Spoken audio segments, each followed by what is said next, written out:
নির্বাচন কেবল ক্ষমতার পরিবর্তনের জন্য হবে না। এই নির্বাচনটাকে আমরা রাজনৈতিক নির্বাচনে পরিণত করতে চাই দেশ বদলের জন্য, সংস্কার প্রক্রিয়া বাস্তবায়নের জন্য এবং আমাদের অর্থনৈতিক মুক্তির যাত্রাকে অব্যাহত রাখার জন্য আমরা এই নির্বাচনে অংশগ্রহণ করতে চাই এবং আমরা সেটা ঐক্যবদ্ধভাবে অংশগ্রহণ করব নির্বাচন।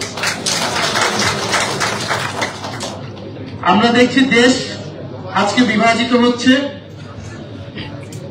নানান প্রক্রিয়ায় দেশকে বিভাজিত করা হচ্ছে এবং যে সকল প্রশ্নগুলা এই মুহূর্তে বাংলাদেশে সবচেয়ে জরুরি ছিল আলোচনা করার, যে আমাদের গণতান্ত্রিক সংস্কার, আমাদের অর্থনৈতিক সংস্কার, আমরা দেখতে পাচ্ছি যে নানাভাবে সেই প্রশ্নগুলোকে ঢাকা দিয়ে অগুরুত্বপূর্ণ অনেকগুলো বিষয়কে গুরুত্বপূর্ণ করে তোলার চেষ্টা করা হচ্ছে এবং বিভিন্ন দলকে সিটের লোভ দেখিয়ে নানা জোটে নিয়ে যাওয়ার চেষ্টা করা হচ্ছে।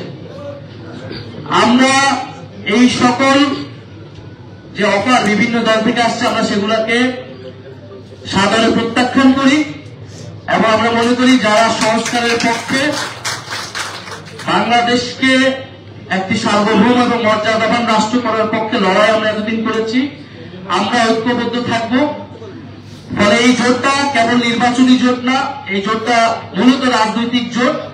আমাদের যে রাজনৈতিক লক্ষ্যগুলোকে সামনে রেখে আমরা গণ অভ্যুত্থানে অংশ নিয়েছিলাম, গণ অভ্যুত্থানের মাধ্যমে ফ্যাসিবাদকে হটিয়েছিলাম, আমরা সেই লক্ষ্যগুলোকে সামনে রেখে আগাবো এবং সামনে যেহেতু নির্বাচন, এই নির্বাচন প্রক্রিয়াতেও আমরা ঐক্যবদ্ধ থাকবো। আমরা জোট প্রক্রিয়াটা শুরু করলাম এবং এই প্রক্রিয়ার মধ্যে আরো দল যুক্ত হবে, আরো রাজনৈতিক শক্তি যুক্ত হবে। আমরা সকলে মিলে ইনশাআল্লাহ আমাদের যে গণ অভ্যুত্থানের আকাঙ্ক্ষা সেটি বাস্তবায়নে সক্ষম হব।